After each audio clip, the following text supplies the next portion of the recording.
Me está costando molt grabar aquest vídeo, però es que, macho, yo no entiendo qué he hecho para merecer esto. Hola, popus.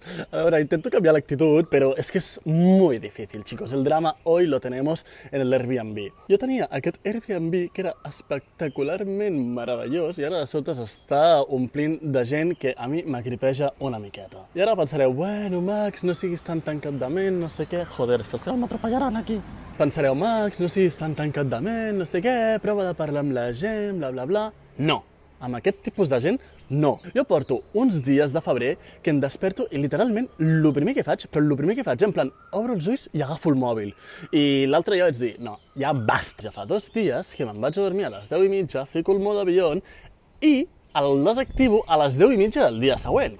Max, grande. Què passa? Que jo em desperto a les 7:30 o 8 i aquest país no s'activa fins les 10, 10:30 del matí. I això de despertar-me tant d'hora em deixa amb un gap espectacularment gran de 2 o 3 hores pel matí en les quals no sé què fer. Normalment, quan no hi havia aquesta gent, jo va ficar a passar l'escombra per l'Airbnb, esmorzava a la terrassa, jijaja. I avui m'he despertat i he dit, va, tengo el móvil en modo avión, vamos a hacer eso mismo. Res més ficar-me la leche en los cereales, ja m'ha vingut el ex luchador de MMA a dir-me que ahir va estar amb 2 tías a la vagada, no sé qué, no sé cuántos, que se hacían las difíciles, pero que no sé qué, yo como un... Yo solo quiero tomarme unos cereales tranquilo. Però bueno, m'he pres els cereales, he fet una miqueta el que havia de fer i m'he anat a l'habitació a preparar-me per sortir ara. Que ara us explicaré el que farem avui per primer de desfogar. M'estava preparant, he sentit com s'estava preparant una altra persona per sortir a fora a la terrassa. He pensat, bueno, espera que se'n vagi i després surts tu. M'he ficat a llegir amb la calma, sense desactivar el mode avió del mòbil. Veig que s'encén un cigarrete i penso en plan, bueno, pues llegirem un altre capítol, no passa res, però al cap de com mitja hora no marxa i he pensat, bueno, yo tengo que hacer cosas, chicos. Sortit, ja estava.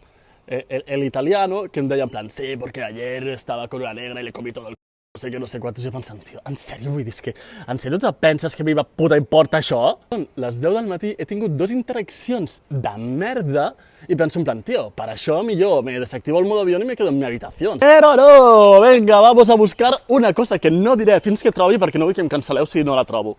Això el que m'està fent molta ràbia és que portava un viatge que potser he parlat amb 3 persones, però han sigut 3 persones com completament espectaculars. I ara amb aquestes 2, que no vull ni parlar ni res, les estic a casa meva i no puc fer res. És una situació de puta merda, realment. Aquí siempre hay flores en el suelo y me las puedo poner en la cabeza. Bueno, ara també cal dir que així la vida s'arregla una miqueta... Avui anem a buscar un objeto secreto. Tenim literalment tot el dia per fer això, no penso fer res més fins que ho trobi i ja està. Ja he esmorzat, però anem a esmorzar una altra vegada. Bueno, jo he dit que anem a esmorzar una altra vegada, però no sé ni si tinc diners. Vale, molt xungo anem, Tenim 140 bahts, dels quals uns estan trencats i pot ser que no ens els acceptin. A les 10 del matí i el dia comença molt difícil. Aprofitaré per treure el modo avión, a veure si algun mensajito me animo, lo voy a hacer en directo.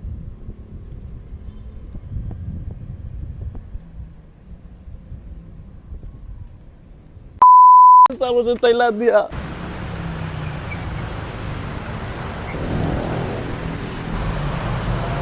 Primer centre comercial per a veure si trobem aquesta cosa que no us penso dir fins que la trobi. A qui li agraïn tant els centres comercials com a mi, a Bangkok heu de saber que n'hi ha gairebé un per cada parada de metro. Gent, vaig a veure si surto una miqueta d'aquest bucle, d'aquesta interacció tan lletja que he tingut aquest matí, així que me pongo en este sillón de masajes a ver si me calmo un poco. Uy. Oh, 10 minuts, que bé. El Pip este està... Oh! Ja està, ja m'he calmat una miqueta, però és que, macho, pensándolo bien, jo en la vida he conegut un gay que als 30 segons de conèixer-lo m'ha dit, mira, es que ayer me comí una p*** saps? Vull dir, motivos los tengo, ¿no?, para estar así. Esta luz no me favorece... anem a esmorzar per segona vegada, que esto siempre mejora l'ánimo. Popus, avui no és tan glamuroso el desayuno, però bueno, també ens ha costat una quarta part. Així que avui estarem tranquil·lets amb un tetall i amb un donutcito. Ara que són les 10:30, treure el modo avió m'aixeca els ànims. Ahir vaig penjar un TikTok, potser ara mateix soc famós? I no ho sé, Vull dir... Few moments later. Bueno, ya he tret el modo avión y no soy famós, així que gracias por nada, supongo. Aquí porto 2 dies ja esmorzant, veient aquesta peli i fot un fàstic arrencant ungles i coses d'aquestes, en plan... Casi las 12 ya del migdia y lo veo todo un poquito desértico, ¿eh? Normalment aquí hi ha un munt de tenderetes com per comprar cosetes i tal, però eso lo veo com, mira.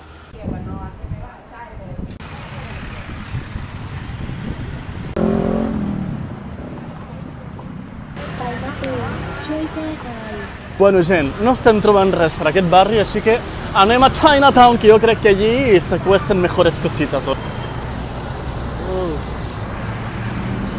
Ok, ready. El truc és agafar-se amb les cames.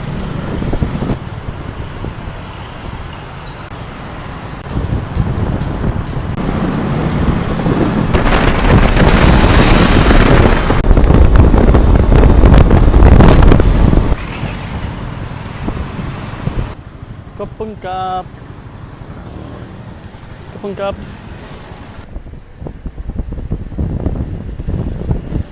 Està mirant aquesta mena de peixera amb peixets i què és això que és com superrodó, que sembla un huevo de serpiente? Bueno, potser és només una pilota de ping-pong, eh? ¡Hijao! ¡Estamos en el barrio chino, chicos! Igualment, crec que no anem mal encaminats, perquè està tot ple de sabates i de falsificacions de sabates. No volem sabates, volem algo que va al cap, però bueno, la casa se empieza a construir por la planta.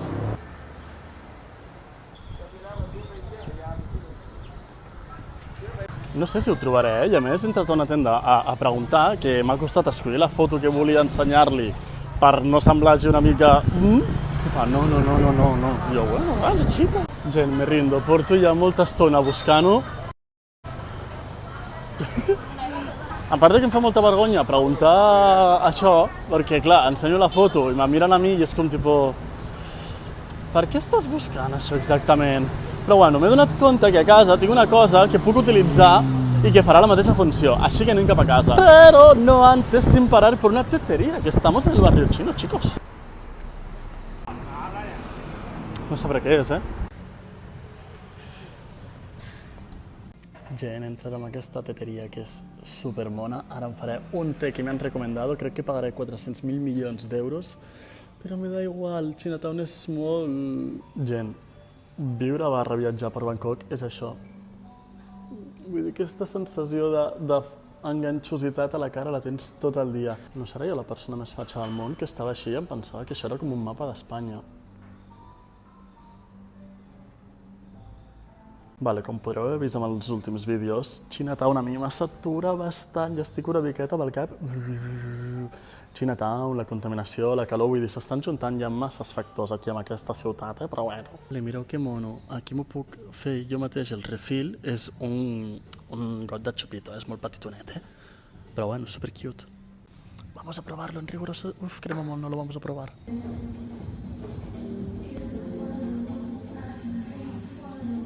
Ja he sortit de la teteria i me siento como nuevo. Ha costat igualment remuntar avui, fuerte. Son las 3 de la tarda.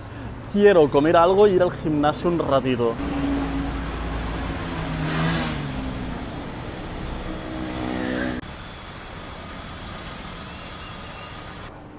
A ver, no me preguntes cómo he acabado en un centre comercial, ¿vale? Però la qüestió és que estava sortint de Chinatown i tampoc va, vinga, camino una estoneta abans de demanar el Grab, perquè si no gasto tant. M'he ficat a caminar, portava caminant potser una hora tranquil·lament i m'he donat compte que estava caminant en la direcció contrària. Vull dir, se pot ser més estúpid. Mentre estava en el gym, m'he ficat com a veure una miqueta com els vídeos, a veure què tenia, com per editar, si tenia molt o què, o si gravava molt ara. I, joder, estava bastant apurant, però, tio, és a dir, és que em fa molta ràbia. I a més, ara quan he arribat a casa, en italià, sabeu què estava fent? Estava escoltant un podcast del Jordi Wild. Trust your instinct, perquè, tio, no falla. Però bueno, per no acabar el vídeo així, avui us ensenyaré la meva rutina d'entrenamiento. No hi ha molt bona llum aquí, però bueno, és un entrenament molt senzill. Estic buscant un lloc, per apoyar-ho. No. Avui toca entrenamiento friki. ¿Somos más fuertes que Ash Ketchum? Amb aquest extracte de l'anime el veiem agafar un bitxo que pesa 16 quilos. Anem a veure si jo podria fer-ho de la mateixa manera. Bueno, os lo avanzo que no, seguramente. No són 16, són 17 i mig. L'aguanta així com si no fos res.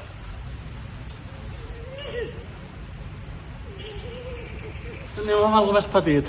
A veure, el Pikachu el porta aquí sempre, jo crec que són uns 6-7 quilos, és a dir, vamos a ver si podria.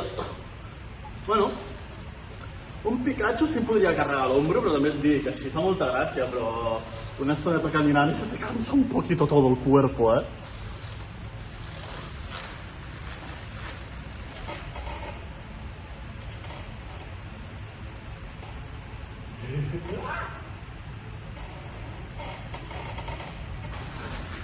Mireu.